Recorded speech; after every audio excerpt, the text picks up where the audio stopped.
everybody, and welcome back to another episode of From BA to Broadway. You know who it is. It's me. It's Mr. Brennan Stefanik with you once again, and I'm bringing you your general programming reminders. Folks, every Monday we are here with the main episode. Every Wednesday we are here with our miniseries In the Spotlight. But you know what? Enough about me. Enough about that. Who cares? That's not what we're here for. Today, closing out our very special week with the 20 Sided Tavern. Here to wrap it all up, I'm joined by Miss Madelyn Murphy. Maddie, what's going on? Hey, Brennan. Oh my gosh, I'm so excited to be here, and I care about you. Oh my God, thank you. You know, more people have been saying that to the point where I'm like, should I just stop saying that? But also, I'm here for the compliments. I'm here for the attention. You know, it's very self-effacing, and it's lovely, but I'm here to go, I care. Thank you. I appreciate that. And you know what? Right back at you. Oh, here we go. Just did a care circle. Of course. Maddie, who the heck are you and what do you do? Hello. I am currently in the 20 Sided Tavern as the trickster, as Brennan mentioned, and I have been incredibly fortunate to be one of the people who was a part of it. The initial idea brainstorm that originated in the pandemic, the first winter of the pandemic, and now flash forward nearly 4 years later, here we are. Wow. Amazing. Who are you as an artist? What are your identifying titles as an artist? Oh my goodness. Well, I am an actor and an improviser and also the co-founder of a genre-specific improv company in Chicago called High Stakes Productions. I must shout out. It's some of the most incredible performers in Chicago. I gotta tout that, and I'm very proud of that company. And then, you know, in my spare time, I bake a mean cake, and I'm obsessed with designing art shoots. Amazing. I love that. Maddie, second question usually is, how do we know each other? But we don't. We don't. That's the theme of this whole week, is that we don't. And that's great. You answered a cold DM, and I am eternally grateful. I was so excited when I got it. I'm glad. That's the way to do it nowadays. I'm a big fan of the cold DM. I'm a fan of just throwing it out into the universe, and then they don't answer. I forget about it anyways. Sometimes when they do answer, I forget about it. So here we are. It truly is. I felt that it was meant to be because for some reason I answer text immediately and all text messages. Instagram messaging, it's like if I answer within 3 weeks, bless. Amazing. I don't know why, but I saw your message. I found it and I answered it and it was just meant to be. Well, also, like when it goes to the requests folder, you know, that's no man's land anyways. You never know what you're going to find there. So I appreciate it. Maddie, did you go to school for theater? I didn't. Whoa, but you're in an Off-Broadway show. I know. Did you go to school at all in general? I did. So my path is actually pretty non-conventional for the actor route. I have my degree in human nutrition and a minor in Spanish. And I had a whole plan where I wanted to study and work in Central America studying food insecurity. I worked in a food lab my senior year, and I was incredibly academic and focused on, you know, biochemistry, that whole thing. And then I was really blessed with, I had a mentor, and he pulled me into his office, and he was all excited. And he said, Maddie, I give you the greatest gift. Here is your 9-year plan. This is how you'll go to grad school. You'll then pursue your PhD. In 9 years, you will graduate as Dr. Murphy, blah, blah, blah. And I remember sitting there, and you know, like, in a movie when everything kind of mutes out and you just hear white noise. That was me, like, keeping a brave face on. Because the truth was, and I walked home crying, and I realized this incredible thing presented before me, this pathway, was not exciting. Yeah. I could do it, but I wasn't excited. And the guilt I felt in that moment of knowing somebody else wants this spot so bad. And it was handed to me on a platter. And I've worked for 4 years for this thing that I don't actually want. Yeah. So what I actually had wanted, and secretly since I was 5, was to be an actor. Whoa. I always dreamed about it. I came from a very charismatic, kind of like performative family, though nobody is an actor but me. But I was academic, and I just didn't have the confidence. I didn't feel that I could do it. Yeah. And then eventually I got to, that was my fuck it point. I'm not gonna do this. And I had no formal acting training, but I graduated, and I actually then went to Honduras and did a research project, which was like my self-double confirmation of I do not want to pursue this further. Yeah. It's such valuable work. It is not for me to do. For sure. And then I'm from Chicago, so I had no plan except, okay, time to enter the workforce, get a day job, and take acting classes. I was also so lucky. The huge thing for me is in college, I fell into improv. Oh my God, amazing. Because I went to the University of Illinois at Urbana-Champaign and has a massive and wonderful acting program. The one caveat is, if you are not an acting major, there are not acting opportunities on campus. There's a bunch of clubs, but like no accessible theater clubs, but there is improv. There you go. And I thought that my ass was not funny, but I went, you know what? I'll try out. I won't make it. I roll. And then I made 2 teams. I met my favorite people in the world. Of course. And then I just continued doing improv and then acting in Chicago. And it has been a bumpy, lumpy journey. I'm sure. I eventually, as I could afford it, pursued certain little bouts of training, and I kept building. And then again, eventually fell into the group of people with whom we created High Stakes Productions. Yeah. And this company, and in doing that was really, I think, my ultimate training ground. So I am primarily an improviser. I approach all my work improv-wise first, and then like to have that as my base for acting. But oh my gosh, I tumbled into my life. Well, that's awesome. I mean, it's hard to kind of anticipate when you reach that fuck it point, but it's even harder to kind of like take that seriously, you know? Like you did 4 years of college prior to this. Devoting yourself to something that is probably a financially stable career, and like it's hard to say no, you know, like it's one of those things where all the eyes are on you and you feel it. And like, I don't know, all of y'all out there right now, if you are identifying so heavily with what we're saying, get out, go, I give you permission, be gone. Please. Yeah, it really is just so hard, you know? It was. And I also say where none of it was a waste, right? Yeah. It was, I say that what I learned in school and my degree and the skills that it gave me absolutely applied to me getting a day job. And it also does inform how I approach my work, any work. So it's all valuable, but there's that fucking moment. And then I think I did waste many years feeling very bad that I didn't have formal training and feeling very lost. And the answer is I was lost. And but I learned a lot through just watching performances that I went, what was that? What was that thing? I can't break it down for you technique wise, but I say that's intriguing. And watching and learning. And it's a hard journey for sure. But I think at this time, I really want to sing the praises for, there's many, many pathways and none are the correct one. Of course. But I think that there is a stigma against a lot of folks who are professionals. They work the 9 to 5, they do the 40 hours a week, and they pursue this as they can. Yeah. And sometimes that's questioned as you're not committed enough because you would do this. Yeah. It would be your daytime and it's like, that's actually not correct. And it is the people who earn the living however they do, and they tend to their family or their relationships. And then in their limited free time, you're still pushing to grow creatively and learn on your own and through classes. I really, I applaud that. And I think that's really miraculous because it is 2 full-time jobs, you know? And it's one is so, I do this so that I can slowly but surely pursue my passion. Yes. Yeah, that's so real. And once again, that's another thing that is just so scary to kind of grapple with. So you are from like Chicago proper, the city?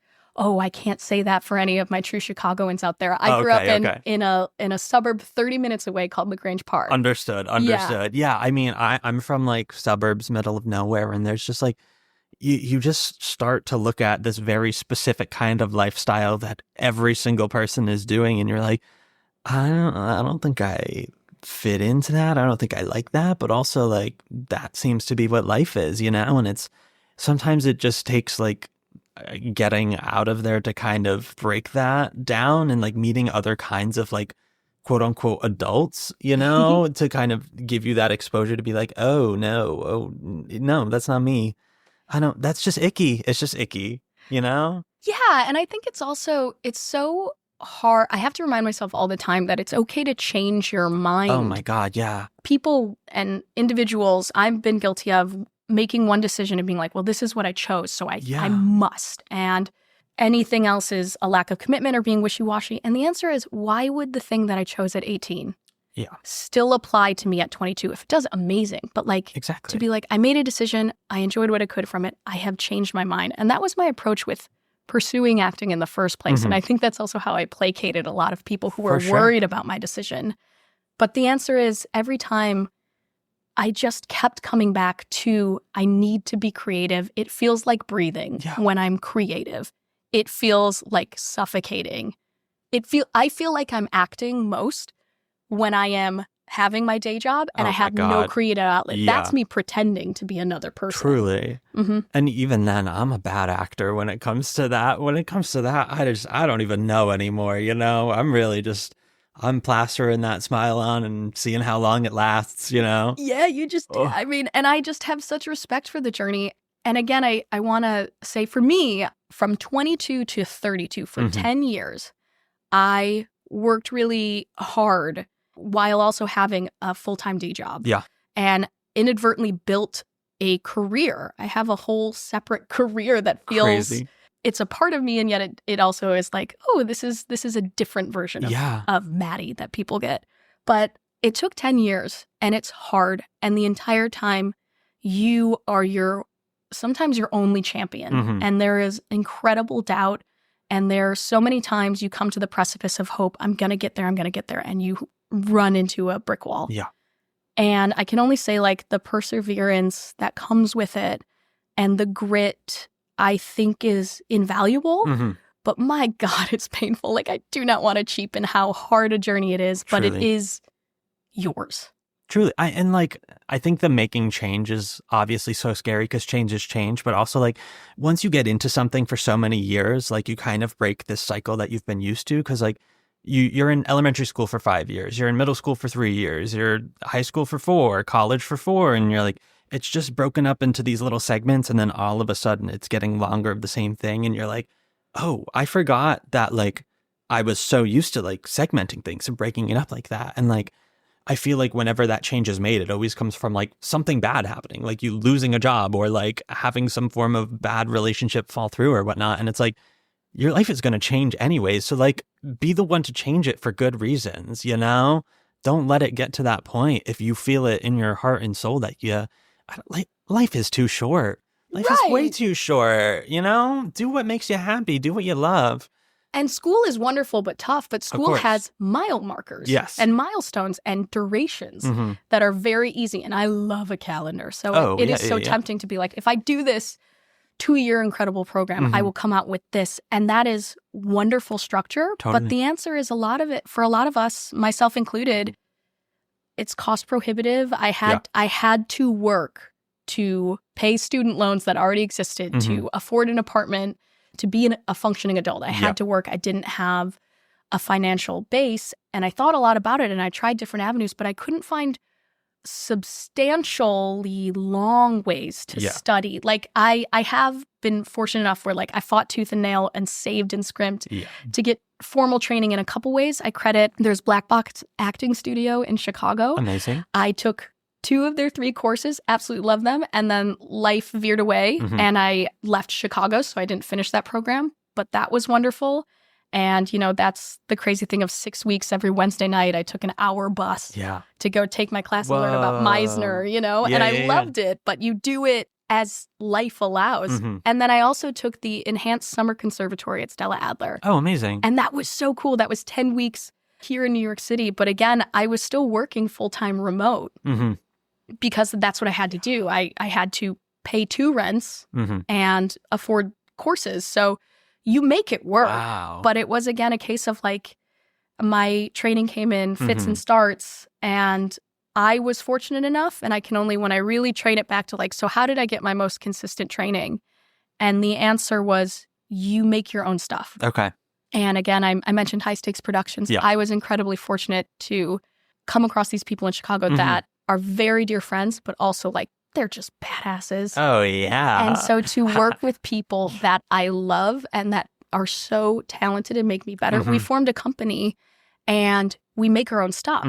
So it's constantly generative, even if it is not, especially in the beginning, there's absolutely no profit. It is, you are putting in all your blood, sweat, and tears just to make something that is yours. For sure. Which is just, listen, like, we're going to take any work we can get. If it pays us, we're going to take it. But like when you see your own sweat and blood in front of you, it is just a completely otherworldly kind of feeling. Like it's your child. That is the close to having a child that I am going to get to right now. And I get it. I get it, you know? It's also in my complete lack of experience and literally not knowing what to do, what technique was, whatever. Yeah. The only person that would hire me was me. So you make roles for yourself. Listen, if you can't fight for yourself, then why is anybody else going to fight for you? Come on now.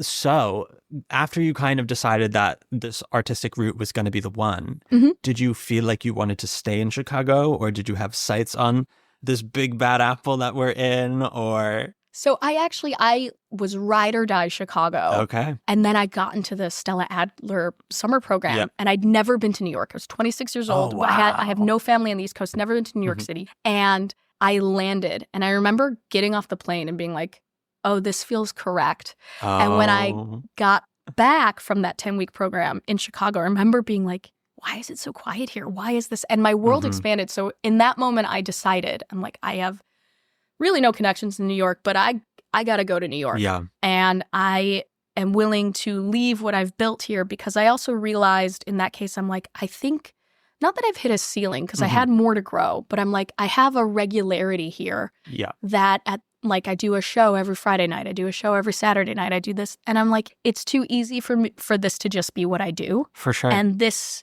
for me, is not the plateau I want to leave at. So then it was crazy. I made a decision. I'm like, I don't know how, but I'm going to get to New York City. And 6 months later, I landed in New York City with a part-time job on a trial basis set up. I slept on my sister's couch at the time she lived here. And it was one of those wild things of, you know, you scrap together 5 part-time jobs. Oh, of course. And then all of a sudden, 5.5 years have passed. And that's the extent of time that I was in New York. And then I actually had moved back to Chicago because of a personal circumstances, and then 20 Sided Tavern came around. Incredible. And I rocketed right back here. Here, we got you back. You can't leave. We'll never let you leave. No, it was perfect though, because I'm like, I left New York, and the only way that I want to return is if I have a creative contract. I don't want to just come back here and be same old, same old. Of course. And it happened. And I remember the casting director called me and went, so you have a apartment set up here, and we'll see you in 2 weeks? And I just went, yep. And then I hopped on Craigslist and the listings project, and I figured it out. Incredible. Oh my God. Listen, what is meant for you will not pass you by. You know, you got to trust it, because quite frankly, you have to trust that. You know, it's all you got sometimes. It is. And like a huge thing when I moved back to Chicago, I will say about 1.5 years ago, it was genuinely, I was in a partnership at the time here, a very intense partnership. And we had an apartment, and we had a life, and we had a cat, and it ended. And I came back to Chicago just to like get my brain around it. Totally. And I was devastated, and I was seriously considering quitting acting. I was so demoralized and crushed. And what little by little brought me back was, again, just reconnecting with doing improv, doing creative things that had no stakes. They didn't have to provide a life for me. It just was my favorite people. And they really helped me heal. And then again, when the time is right, it happens. But I will also say that was a period of, I'd say 9 months of just complete and utter, I don't know. Truly. I don't know. The self-doubt was so crushing. Yeah. And I can only say that eventually, you know, you sob and you cry enough. And at least for me, I was so tired of being in pain. Yeah. And when I really broke it down, I was like, what causes me pain? Is it being creative or is it me questioning my value? Truly. And when it came down to it, I was like, oh, it's questioning my value. And it's a really hard pivot to make. But I went, I have a choice here. And I can choose to just be delusional and believe in myself and say, it's gonna happen. Yeah. It's gonna. I have to be prepared for it to take 40 years, but it will. And finding that, like, even if it's delusional, who cares? It feels a lot better. And again, nobody else is going to believe in you as much as you are. Truly. So why would I choose to not be my own champion? 100%. That's also when you get in those really life-altering circumstances, like everything is different, the world is upside down, and it's like I need to find joy in some way because it's just not there. It's not there in the usual routes that are usually so readily accessible to me.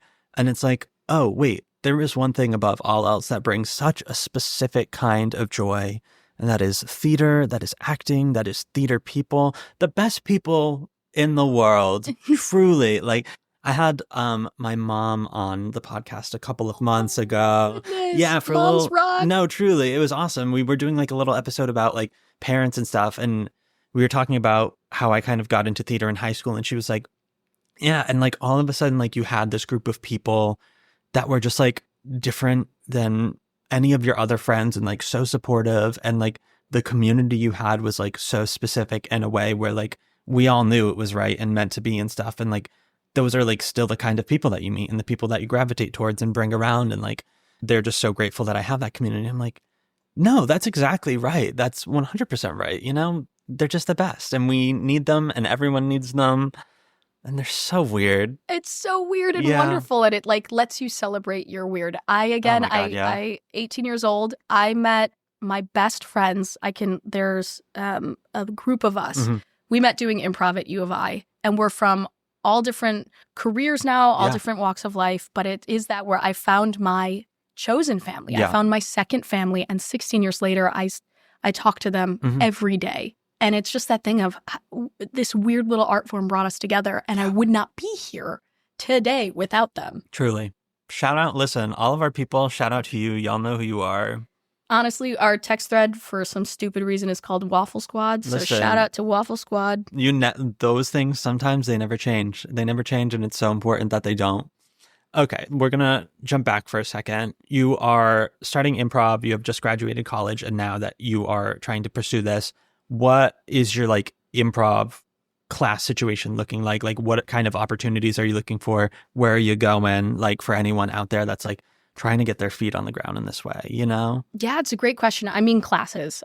So even in college, I did 4 years of our improv teams. And we had tournaments and we rehearsed every week. Great, and a great starting point. But I was very lucky to be in Chicago, the heart of great improv, New York too. But yeah. So for me, I took classes at IO, and I took their whole program. I also took classes at the Annoyance Theater, and I want to give a massive shout out to that place, which really, I call it the home for the weirdos. Amazing. Where Annoyance was so important to me because that was the first place where they specialize in providing a home for people to produce their own work. Oh, awesome. And so I, with several people that now in High Stakes Productions and outside of it, we wrote several musicals. Can I sing? No, I cannot.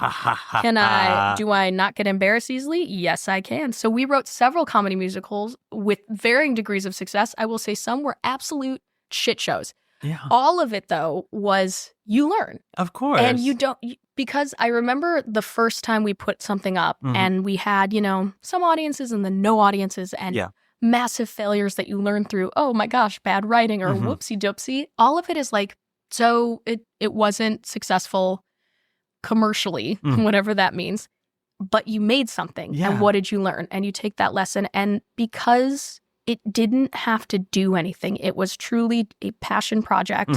Because it was coming from that heart, you just express yourself in a really pure way and you will fall on your face, but who cares? Yeah. So did that for several years. And again, massive shout out to Annoyance Theater for giving us the platform to do that. And then, High Stakes Productions came about and we specialize in genre-specific long-form narrative storytelling, which... tell the folks what that is. Oh my gosh. Well, here's the weird thing. For the longest time, as a performer, I was like, what do I do? Because it's so easy to be like, are you a classical actor? Are you a contemporary actor? Are you a film and television? Are you ingenue? And I was like, I don't feel like any of that. Or I spend a lot of effort trying to convince you that I'm this thing. Yes. When I have no resume or no training to speak of, I believe I can do it. But I am so focused on convincing you I can be this thing you don't see me as that it was a not productive means of going. So long form narrative genre specific storytelling. is exactly that. We do one show that is a full-length thriller in the style of Alfred Hitchcock. It's called Hitchcocktails. Amazing. So we have period costumes. We have a live musician, a cellist, and sometimes a pianist who are improvising music to underscore the tension. The stage management, the person running the booth, is also trained, and they know when to pull lights and give us effects. It's all improvised. That's amazing. And we have a whip bar on stage. So the improv, the like fun gimmick of it is a drinking show. And much like in a Hitchcock movie, anytime somebody is offered a drink in a scene, they must accept it and they must finish it. Oh my God. Prior to the scene ending. So the story gets more complicated. Y'all are crazy. But here's the thing. So the drink, what it is though, is it's a bunch of people who love, how do we tell a story that has actual stakes, actual tension, real like grit drama, while also being funny together in 2 hours. Is it possible? The answer is yes. There is. So we're all very passionate nerds who work together to be like, how do we as an ensemble craft a really cohesive story that you then overlay all these improv gimmicks, bits. And the drinking is just another thing of like Ginger Rogers, she did it backwards in heels. We do it backwards and drunk. Which is, I like, that is just so inconceivable to me. Like, shout out to y'all that you do that. But like, even when we talked about Drunk Shakespeare with Diego, or like we had the founder of Drunk Musicals here, and I'm like, I'm just sitting there watching how, like, there's sometimes a tally where I'm like, I'm literally watching how much y'all are drinking right now.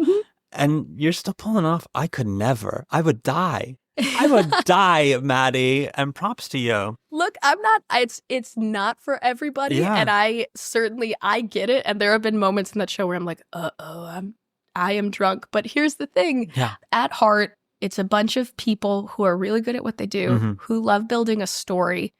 And when the point is to create a narrative together, you then lose sight of it. It's easy, especially in improv, to be like, where's my moment? I need to create a really funny joke. I need to create a really funny gimmick or thing.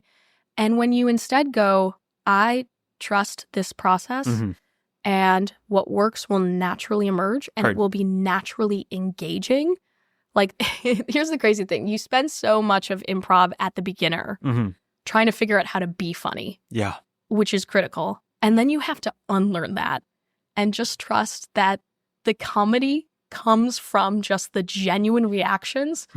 And some of my favorite improv I've ever seen, it wasn't gut busting, but it was perfection to me because it was people really intently listening and responding to each other.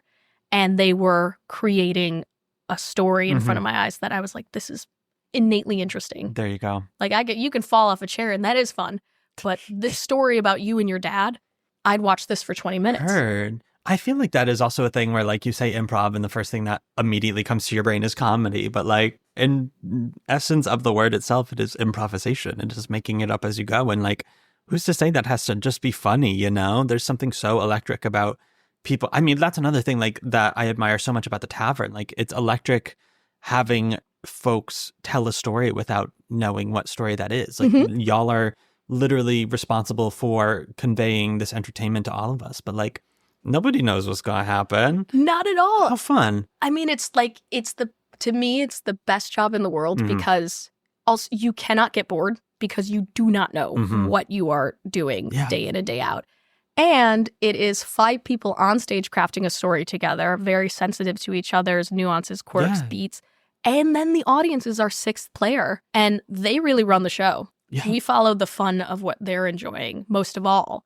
And it's so cool. Like, I think the reason why I act and perform and always stuck with improv, even when I was told over and over again that it is this is a very extreme and I don't believe it, but stupid art form, non-successful art form. There's no money, there's no position, there's no prestige. I think a lot of times improv is looked down on too.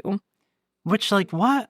It's, to me, I was like, oh, I disagree with that viewpoint. Opinion. It's an opinion. Yeah. But also, I think that the reason why I do what I do is because there is nothing more addictive and alive in this world than for a moment in a show, you and whoever is in the audience, say we have a 499-seat theater, you and 499 other people in this singular moment are all experiencing the same emotion. Yeah. Something has happened or been said, and there's nothing like a shared laugh, a shared gasp, just a moment of complete and utter connectedness. Yeah. I feel like it's another thing where like improv just hasn't been in the mainstream of like the generations before us. Like it's been there, but like it hasn't been as visible as it is today, you know? But like I remember when I was a kid, like my parents would have Whose Line Is It Anyways on all the time. Like we would just tune in to laugh. And Colin Mockery, Ryan Stiles, my heroes. We were never like, oh, we're going to sit down and watch some improv. It was just like, oh, we're going to watch this show that brings us joy, you know? Like I was never told that like that was improvisational comedy. I was like, oh, this is just a funny show that we watch, you know? And then all of a sudden I'm looking back and I'm like, oh no, like it was there in the forefront. It was so exposed to everyone. Everyone was watching it and loving it. Like the pieces just aren't adding up, you know? I have some theories about it, and I'm not saying I'm correct. These are my personal theories. I'm going to say you're correct. Go for it. Hell yeah, I am correct. Everyone, this is official information. Brennan has said I'm correct, so it's canon. Whoa. And you know what? I love that. Maybe we should do more of that in this world. Who's to say? Anyways. In my mind, you're the Supreme Court of opinions about me. That's crazy. There's going to be so many people cringing when they hear you say that to me, but I'm so happy you did. I take it back. Shame on you. I do. Fair.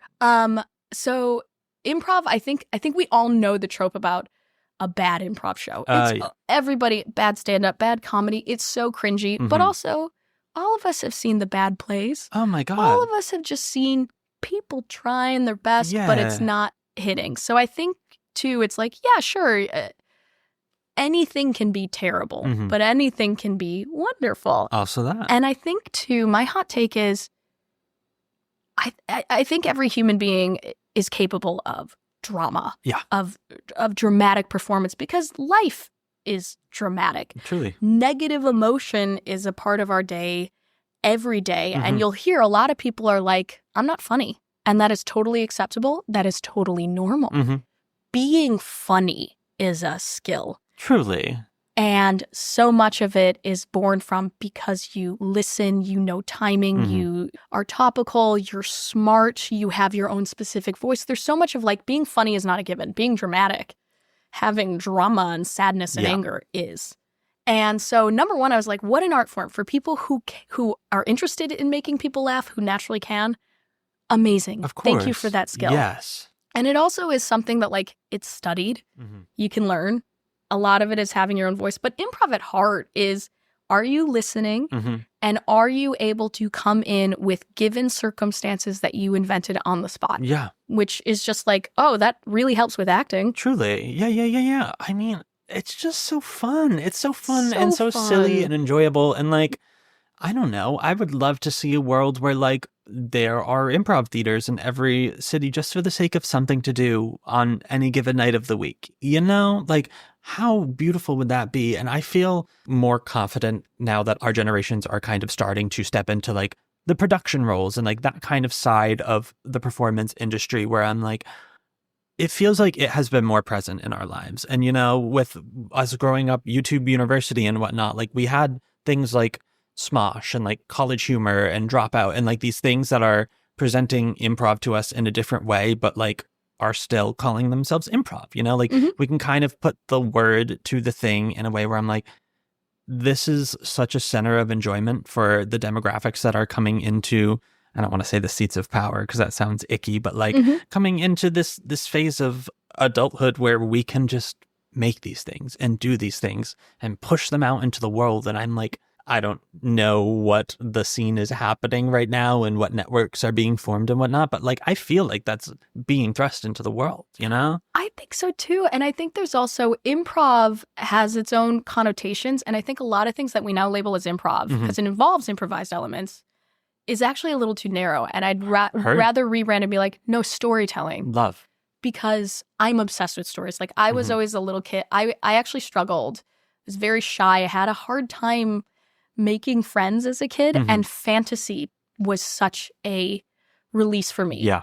And I've always liked my first intro. I remember reading the Redwall series. Okay. And I still am a voracious fantasy reader. So like any recs, please DM me. I love them. But like fantasy and storytelling, that's what really was my passion. Mm-hmm. And I think in any case, whether it's acting or straight up acting, musicals, spoken word, all of it is we are people trying to tell a story. Truly. And improv does that too. Yeah. And when I think of it that way, it's not like the dichotomy of, oh, this art form is less than this one is mm-hmm. more valuable or more difficult. All of them are like, oh, look at these people trying to tell a story. Yeah. And like every single thing is diluted. Like it comes from imagination. It comes from all of our imaginative little brains that, be it escapism or passion or what reason, we found such specific ways to do that and let it bring joy to our life. And like, I mean, when you have a play or a musical, like you have your script and whatnot, and you are playing pretend, you know, that is a part of it. But like true imagination, like right on the spot like that, like that's improv, you know? And like its most undiluted form. I mean, I've gotten that a lot too, and I've taught workshops before, and there's a lot of people. My favorite are people who it's their first time ever. Amazing. And I remember my first time, of course, and it's like you're so scared. Yeah. You're so nervous. How do I do this right? And the answer is, have you ever gone to a grocery store and had a conversation with the cashier? You improvised. We're constantly improvising. We just suddenly put pressure on it when we're aware of it, and especially the pressure to be funny. But the answer is like, no, just. You are constantly doing the skill anyway. That's life. And I'm a huge proponent, too, of anybody take an improv class in your local town because it's great community building. That's how I met my favorite people. And again, you don't have to do it to be funny. It can help with public speaking. I think if you know that you can improvise, reskinned, it's another way of saying like, you can throw me into a situation I am unfamiliar with out of my comfort zone. Yeah. And I know I can navigate it because I know that I will listen and I will respond. And totally. And I truly think it's one of the easiest tools to build confidence in any area of life that you have. And like, quite frankly, our industry is filled with a bunch of anxious people, myself being one of them. And like, we're not curing anxiety here, but like giving yourself the tools to be able to handle those kinds of situations in your day-to-day life is just so lovely to think about. Like that is truly performance as medicine in some form of way, where, I don't know, as a serial overthinker, it's nice to believe that that is an outlet to kind of help with that, you know? Oh my gosh. You give me an extra hour in the day, I'm using it to just overthink. Like, oh, of course. And again, I think it's like in this industry where I don't want to undermine how painful and anxiety-inducing it is to just scream into the void, to apply for work, to send out those auditions, to work so hard and hear nothing back. And the only way to cope is to try to assign blame to yourself. Yeah. And improv really fundamentally teaches you, it's the greatest lesson of all, hey, you're going to fail all the time. You're going to fall flat on your face. You're going to think you're about to make a really cool move and you're going to say something and hear crickets. And it's a bad feeling, but also you're fine. Totally. And I think once you realize that you can fall on your face and get back up and just do the thing, then you're kind of like, your skin just toughens up so quickly. Truly. And it's really, again, a nice thing of like, brush it off, champ. Oh, whoopsie doopsie. Literally. Next time. And like, y'all out there, I hope you could introspectively realize that like, yes, you learn in class and school and whatnot, but the way you learn in life is when things don't go right. You know, it's that, and it's sometimes light and easy, and sometimes pardon my French. Actually, no, don't pardon my French. It's so fucking hard, you know? So, but like, failure is a teacher, and obviously it's easy for me to say this because I'm just telling you this, but like, you can't be scared. There's no need to be scared because it's going to happen. You're going to learn and you're going to move on, you know? Yeah, and I think once you realize you're like, hey, I might fail, whatever, that's when you learn I call them the stupid moves. And I say stupid as a compliment. Oh my God, stupid is beautiful. Stupid is brilliant. You know, like I watch RuPaul's Drag Race all the time, and stupid is the best compliment they could give. Of course. And I was like, when you can leap and know it might work, it might not, and you do that enough times, then you get into the stupid territory. And stupid is typically my favorite thing to see, my favorite thing to do, but it also means you're making a big decision. Yes. You have a perspective and a voice, and that I mean, any feedback you hear too is it's better to make a decision and have an opinion and do wrong and strong. Of course. I mean, right and bright, wrong and strong, whatever. But you made a decision and you did something that is memorable. Truly. And that typically is what leads to your success. I had to unlearn. I tried so long to fit a mold that I didn't fit. And when I learned to instead lean into my particular brand of stupidity, that's how I found the 20 Sided Tavern. Amazing. It's weird that in life I have grown to enjoy being dumber. You know, it's weird that that has been my trajectory, but like I took myself so seriously in my youth into teenage years in just the craziest way, even like into a good chunk of my college years. And it wasn't until after I graduated that I met some very specific people in my life where I was like, oh my God, I'm having so much fun being here because we are so dumb. Like the things we are saying, the bits we are doing are just dumb and beautiful and stupid. And like, it brings me so much joy. And like, when I look back on it, like that is what brings joy to people and everyone and has my entire life, you know? It's that kind of thing. But like, you just gotta really love it and not care in order to do it. Oh but my God. It's so beautiful, you know, truly. It's the best. Can I tell you, when Maddie when that version of me in my mid-20s was like, I'm a serious actor. Oh my God. Let me tell you, I look back so cringe. I had a Lady Macbeth monologue. Oh boy. Can I pull off Lady Macbeth? No, I cannot. Was I convinced I could? Oh, absolutely. Because it was dramatic and powerful. Absolutely not. And I remember, but I'm serious. Oh my God. And I would also say, like, here's the thing about true stupidity. To make something stupid, you actually have to be very smart. Oh my it's God. Like the idea truly. of acting drunk, acting dumb, or meek. Any of those things that we view are actually some of the most difficult things to pull off realistically and with nuance. And you have to be so smart. Exactly. Stupid is smart. It's like what you said earlier, that like you learn all of these things and then you build your tool belt and then you unlearn it. You know, it's like those are in my body, they're in my brain, but like I don't need to be actively thinking about this in order to be an intelligent performer. You know, I just need to throw it all out the window and do the opposite and just have fun, you know? I took clown my junior year of college. Love clown. And one of my favorite classes I've ever taken. Terrifying, absolutely mortifying. That was like my first foray into that kind of art form. And it's crazy to look back and like tell people like how many people dropped out of my clown class. You know, it's like I would go home and I'm like, yeah, I'm taking clown. And people keep leaving because it's too hard. And everyone's like, what the fuck does that mean? That you like truly you can't be serious. And it is the truth. It is so vulnerable and terrifying in this very specific way. And like, oh, that was transformative for me as a person, you know, as a person, as a performer. Like that was my, I really can't worry. Not because of any, like, quite frankly, I wasn't like, I can't worry because I need to self-empower myself. I was like, I can't worry because I don't have room or time to do that in order to do art and acting correctly, you know? Like that is just it. Like that is just not a part of the equation. Oh, we actually, beautiful times. Our amazing director, Michael Fell, for 20 Sided Tavern, absolutely loves clowning and has clown exercises early in our development process. And it is that thing where it's always the scariest day because it is that. And I love it though, because I'm like, listen, if it scares the shit out of you, you should probably try it. Truly. Another way that I frame it is like, hey, if that decision or that pathway you have a crush on, that feels expansive, you should probably try it. Hell yeah. And then you can always change your mind. Yeah. You'll probably fall flat on your face when you begin it. Yeah. But guess what?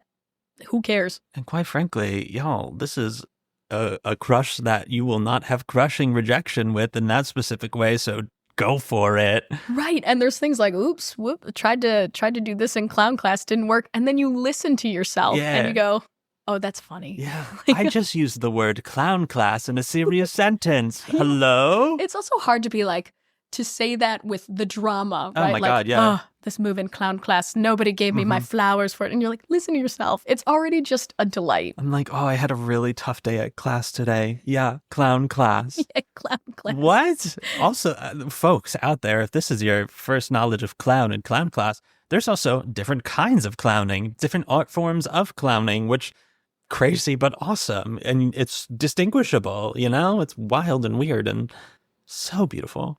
I think like if anyone truly is like, hey, I do clown or mime, it's truly, I'm like the person who slides in from the frame and like, I'm listening. Because it's just, I think it's, I have very little official experience with it. And I truly am like, this is the next class that I want to take. Heard, for sure. I think everyone needs to take a clown class, but I would love if everyone wanted to take a clown class. You know, it is just, we did this one exercise that if anyone out there has done it is about to cringe, and it's called the Ring of Fire. And it is simply you and your compatriots are all sitting in a circle, and one by one you exit the room and enter the room, and you cannot leave that room until everyone full belly laughs. And it is the most raw, terrifying thing.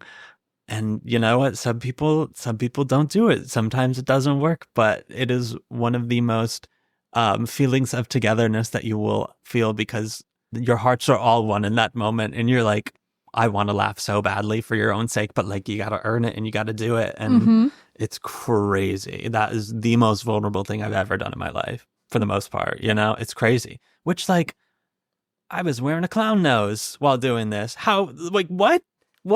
I know. And it's, I don't know. I really hold that class so fondly in my heart. I always forget about this. At the beginning of last year, I got an audition for the Blue Man Group. Which... Oh, iconic. Yeah. I know a couple people who have like gotten into final rounds and the stories are bonkers. Well, I got this audition and I was like, oh, interesting. Okay, they're not having me drum at all in my first audition. It is fully just going to be performance based. Do you drum? I did. I was like my school was a very small one, but what we did was music. Music was our thing. So like we were in music classes starting in 5th grade.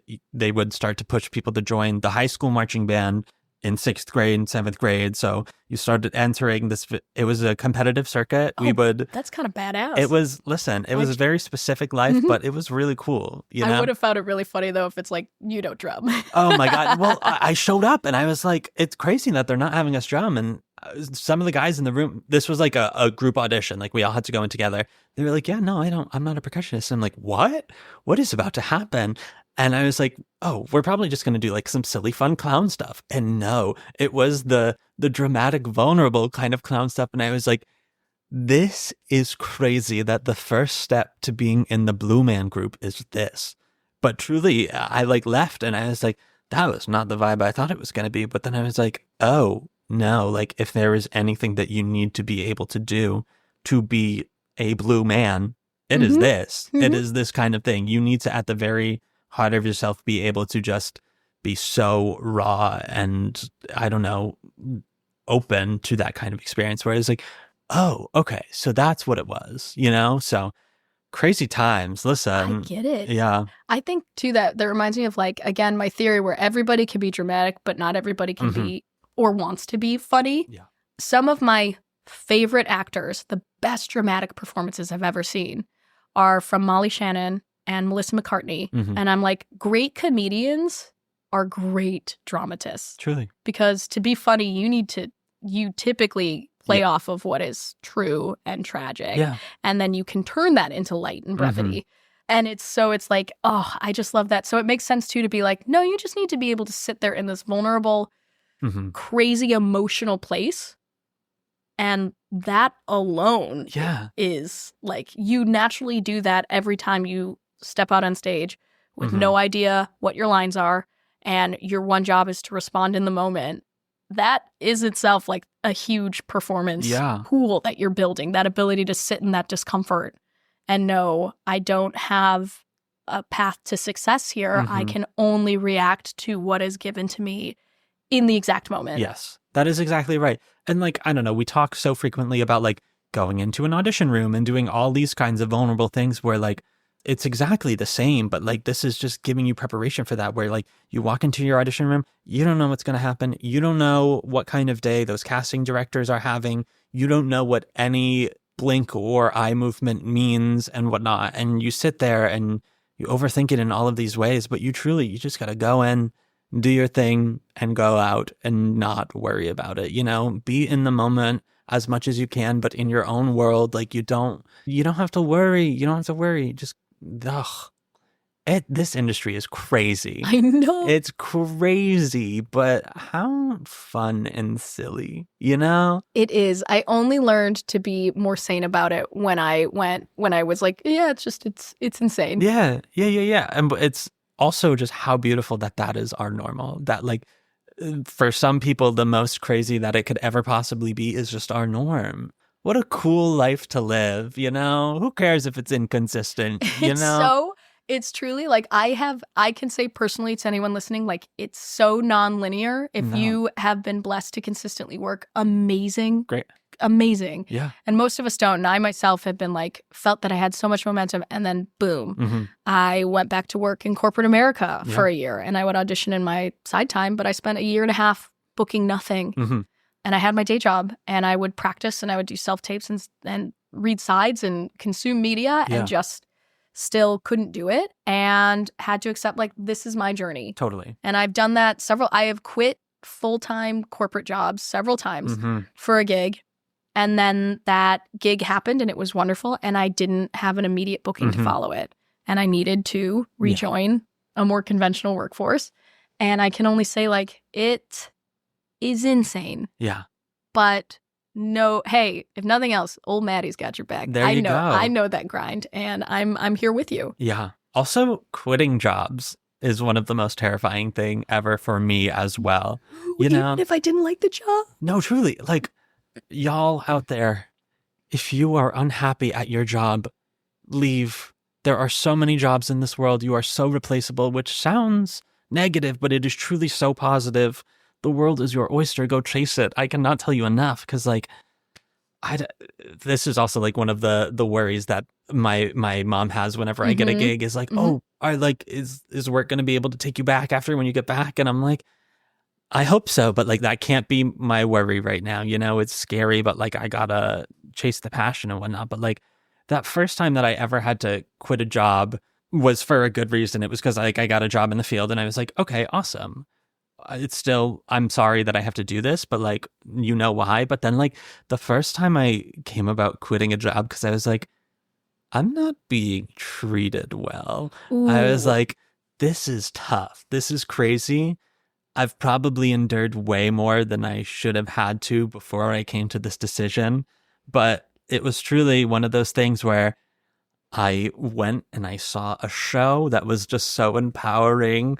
And I was like, I'm going to end my toxic relationship with my job. And I got home and I sent an email, and I was like, oh my God, what did I just do? But it was truly one of those things where I was like, oh, no, everything is fine. Everything is fine for you. No, truly. I love it. My experience, my last two jobs that I quit for acting opportunities, I actually have to say they were lovely. Yeah. Like this was a case of they were invested in my growth. I was treated well. I was insured. I had a path there that could have been a career. In both cases, they're like, we want you here for 20 years. That was, again, I look back on that was like the 9-year plan presented to me, where I can only say like I had people really rooting for me and stuck their necks out for me, and they would have kept me on, and it would have been lovely. So mad credit to that.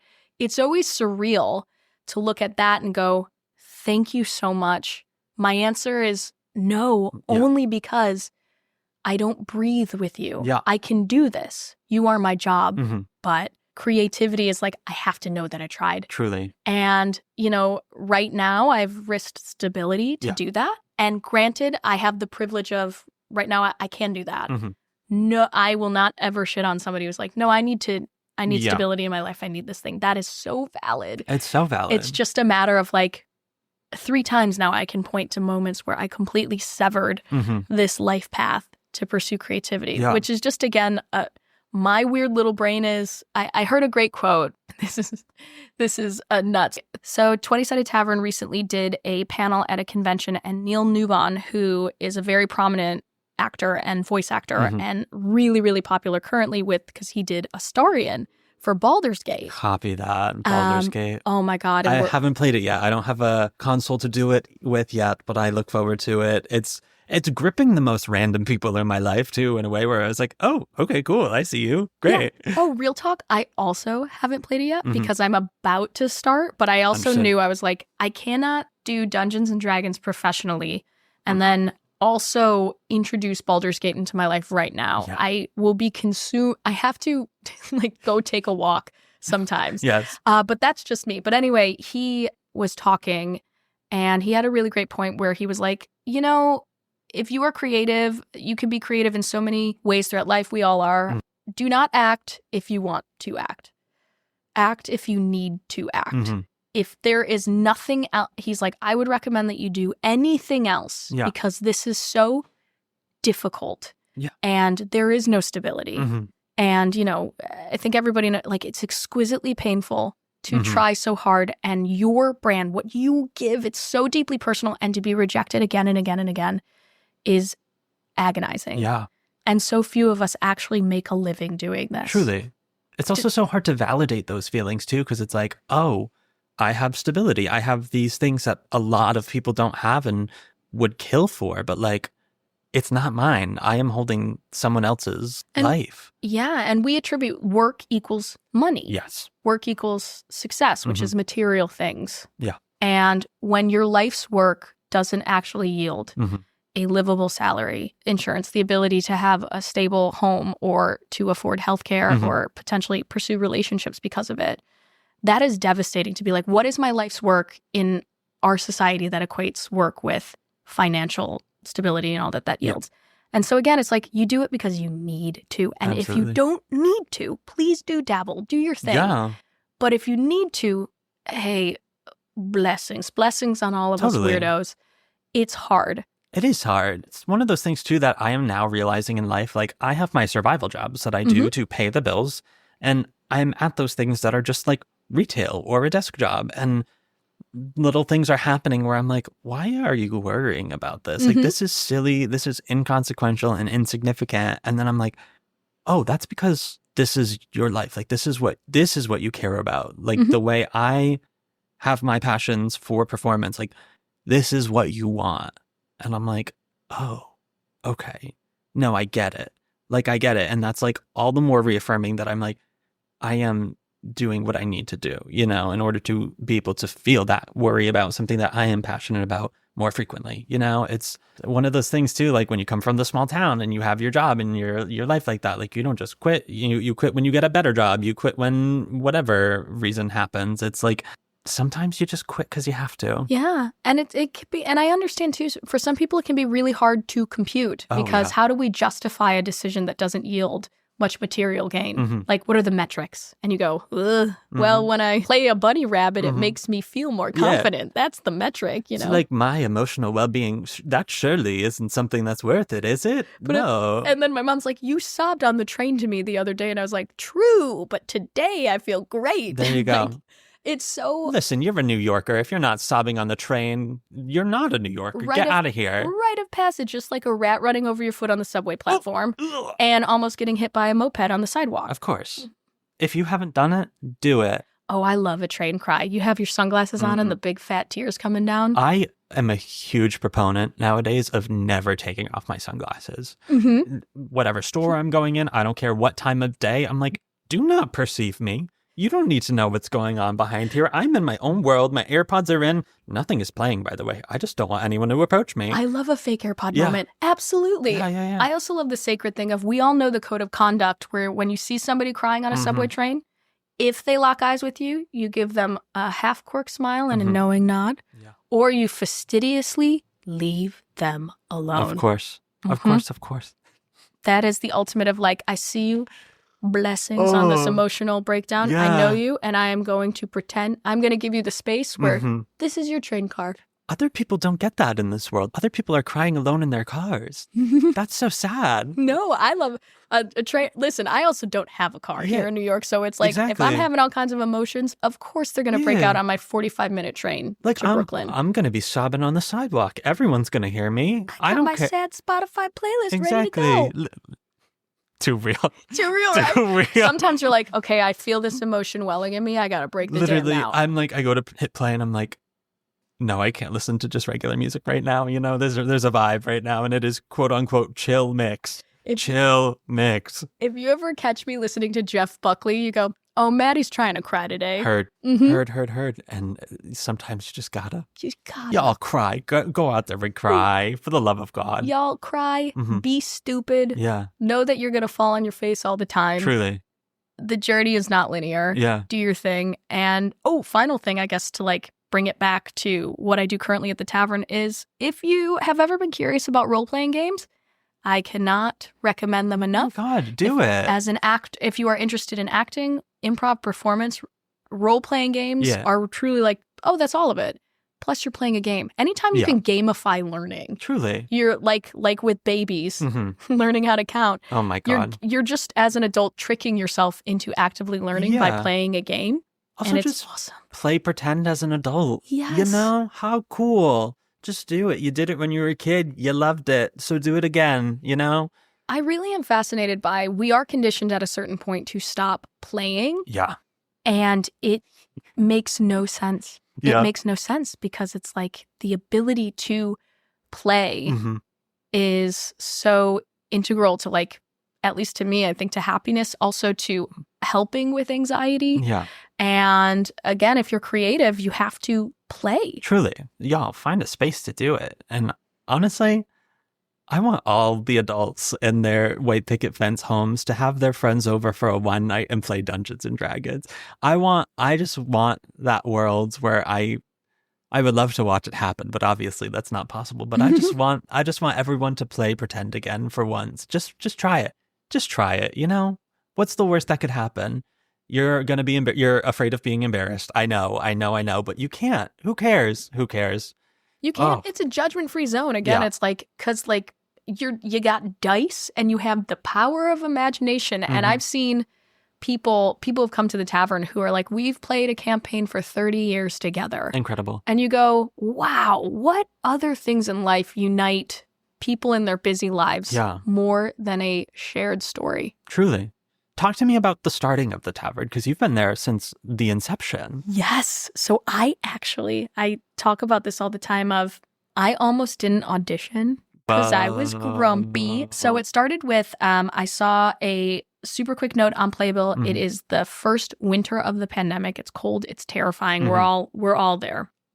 And I got an email asking me to audition over Zoom, and it was on a Friday night for an hour. And I'm like, a Zoom improv audition? In this economy?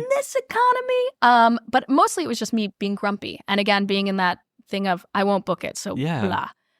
Silly me. I'm so glad I did it. I remember coming up from that audition and my partner was like, how'd it go? And I went, oh, I'm not going to book it. I was absolutely insane. I had a ball, but I've never been more free because I was like, there's no stakes. There's no outcome. Nothing is real right now. No attachments. But I did. And it was just a 2-week brainstorm, truly like a think session where they were just exploring concepts and the idea of how would Dungeons and Dragons function as a live action, staged performance, or just basically how do you take the game and make it where it is palatable and experiential for people without it just being a bunch of people watching others play D&D, which is also valid, but not what they were going for.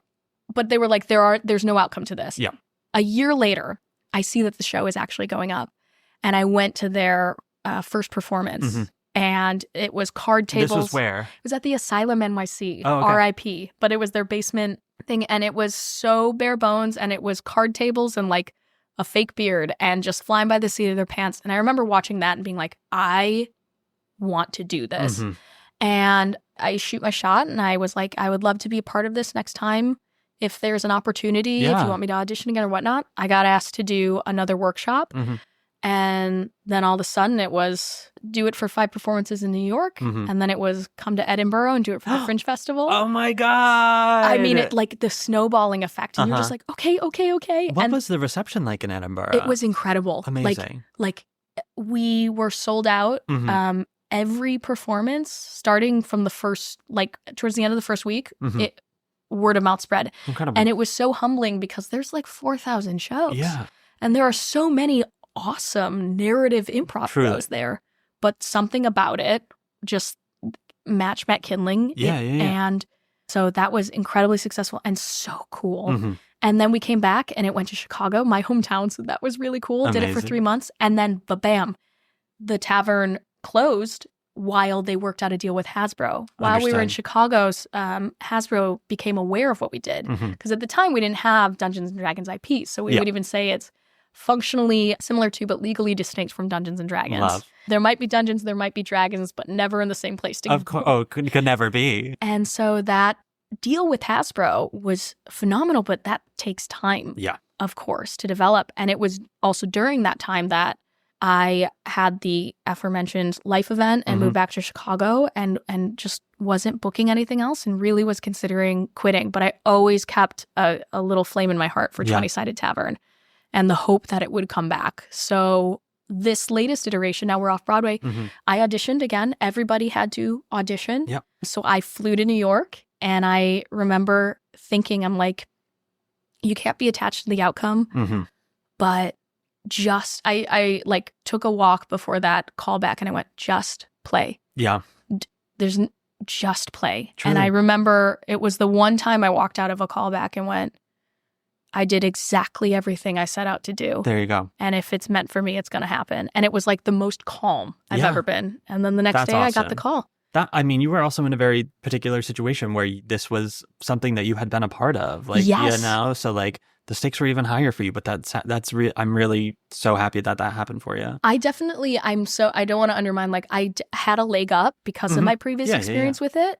But at the same time, it was a thing of like, this is not guaranteed. So 100%. You're right. I just was like, I'm going to come in as calm and as collected as I can be because now also I only got, they gave me the courtesy of any returning player to be like, you don't have to submit an audition tape. You don't have to go through the first few days. You come to final callbacks. But with that, I was like, I cannot assume anything is granted. What you gave me was this moment. You gave me the courtesy of not having to do all of that work. But my job in this room is to know that I am on completely equal footing with everybody else here. And we had amazing people in the room. So it is a thing where I was like, I don't know if this is mine or not. I saw great talent. I can only give you what I got. And it's like, it is also definitely something that like you earned. Like, and yes, you had a leg up, but like, there is nothing in this industry that is guaranteed. Like like pre-Broadway tryouts are happening in other cities and they are not bringing the whole cast, you know? They're bringing a lot of cast, but they're not bringing all of it. And sometimes people are left out. So like, folks, it's weird to say, but you could never feel too comfortable when it comes to this kind of situation. You have to be able to go in there and do your best without any preconception of what you have done in the past, you know? And it doesn't mean that you failed. It just means that like, hey, not your time. I would say even within the tavern, there's more like, minutia, but the tavern went to Pittsburgh. I wasn't a part of that. Not that it was a judgment on me or anything, but it was like, that wasn't for me at that time. I then got to participate in other parts of it. And just hold tight, keep doing good work. And try not to judge too hard why this or that. Just hold tight, my dudes, which is hard. We say this a lot in the tavern of like, hold on tightly, let go lightly. Oh, wow. I like that. I really do. Yeah, truly, folks, you know, there's so many uncertainties and you just got to roll with, it. Sorry. A dice pun. We love a dice pun. Yeah, you really do. You just really got to roll with it. You got to roll with the punches. You got to roll with the flowers and successes, you know, because it is ever moving. And I guess my ultimate, when I think a lot about this whole thing, I've done improv since I was 18, so almost 16 years now. Crazy. And what it was is, for starting college, the whole thing, I was always told that it wasn't a career.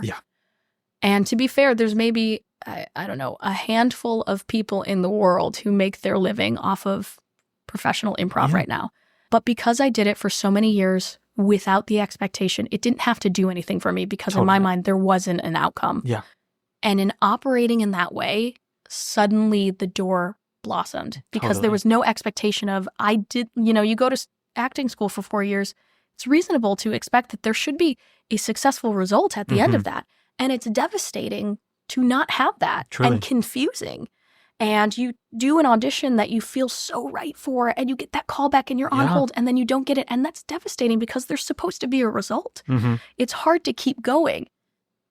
Improv, accidentally, I did and practiced and loved and failed and succeeded in a vacuum of, this is purely for me. I love it. Yeah.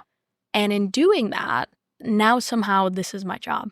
And it might not always be my job, but it is that thing where you wake up and you go, oh my God, because I did not hang so much expectation on it, this ultimately was the golden door for me right now. Truly. And that is not particularly comforting, folks. Yeah.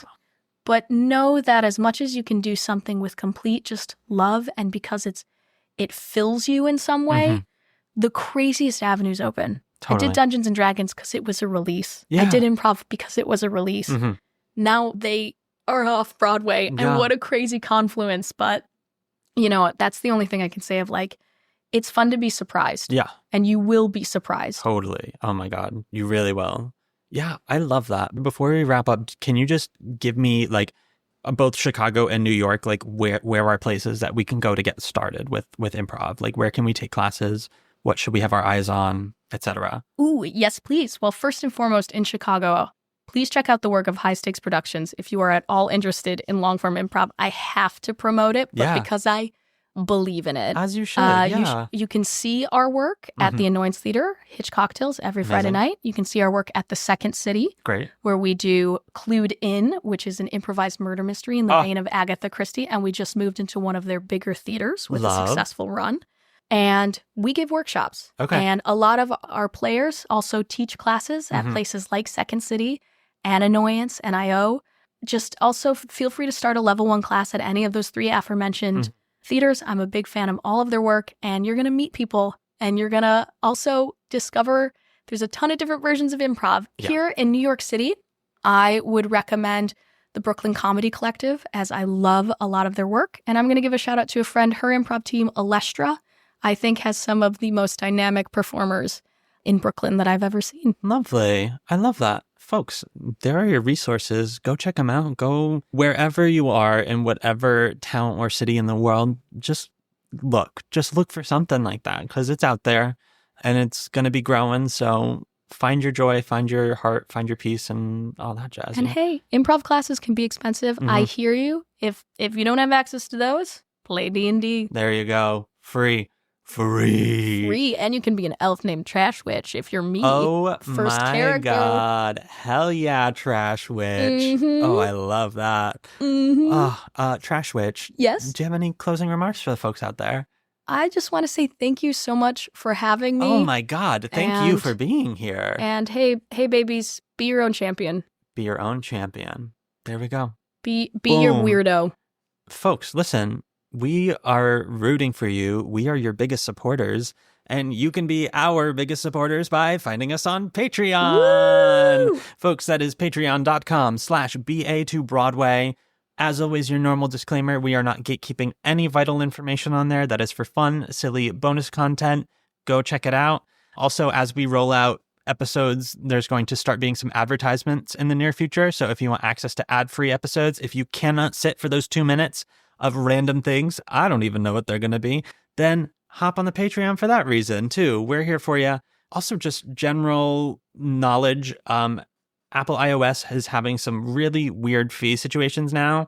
So any in-app purchases that you are making on your phone, double check that they're not overcharging you. It definitely happens with Patreon, so I recommend doing it on your computer. It can be a MacBook, but just in general, keep an eye out for that, folks. As always, you can find us on most social media platforms at BA2Broadway. Maddie, where can folks find you if you want to be found? Oh my goodness, I am only on Instagram, but I am at mad.mad.murphy, and you should also check out at High Stakes Chicago while you're on there as well. Hell yeah. Thank you so much for being here. Thank you so much. You are welcome back here anytime. I will be back tomorrow. Oh, I'm moving in. Oh my God, that's great. You're gonna have to tell Danny. I think you're gonna have to be the one to do that, but I'm sure it'll be fine. I'll bake them a cake and send them a card. It'll be totally fine. Yeah. Okay, great. Bye, Danny. Hi, Danny. That means you're gonna have to be the co-host of the miniseries now too. Oh, great. So get out your musical theater history book. My musical degree and knowledge is lacking, so this is going to be wonderful. Sounds like a recipe for success. Mm-hmm. Well, folks, until next time, bye. From BA to Broadway is created, produced, and edited by Brennan Stefanik, music by Dylan Kaufman, and cover art by Jordan Vongsithi.